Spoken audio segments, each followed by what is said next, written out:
Okay, it is Thursday night, and this is going to be the last of the original 5, The Poet. The form of this one is a little different. Hope you like it.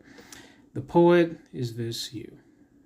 Okay, you see a man with typewriters and the words poet for hire. The poet begins with a blank piece of paper, a deadline, and too much time on his hands. The poet realizes that he has just begun to start the first lines of his new poem.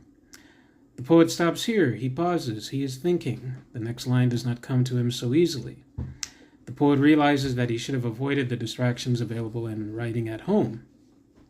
The poet now has an idea. He begins to add the necessary words, allusions, and poetic devices. The poet takes another pause. He notices the time. The poet should really learn to pay attention to those deadlines. The poet now believes that procrastination is a viable option for a poetic subject. The poet entertains the idea on the page and in his mind. He looks at the time. The poet realizes that he cannot look at time itself. He can only look at his watch or a clock. The poet congratulates himself on this observation. The poet worries about becoming too metaphysical. The poet wonders if he should continue. The poet asks himself if it is actually necessary. The poet realizes that he never gets paid for his work. The poet develops more doubts about his talent. The poet wonders if he is really a poet. The poet takes a look at himself in the mirror.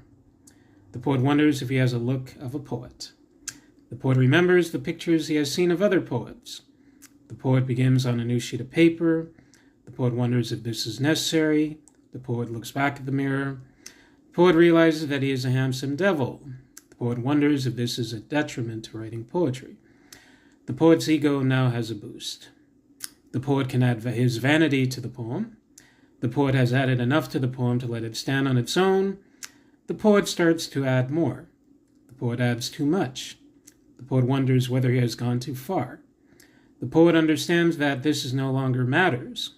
The poet feels sorry for his audience. The poet promises that this is the last page. The poet has broken his promises before. The poet may be running out of ideas. The poet pays closer attention to the distractions that come from writing at home.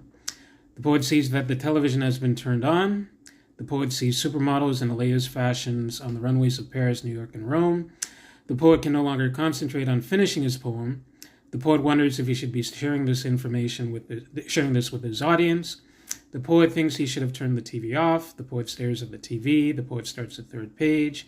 The poet apologizes once again. The poet is still staring at the TV.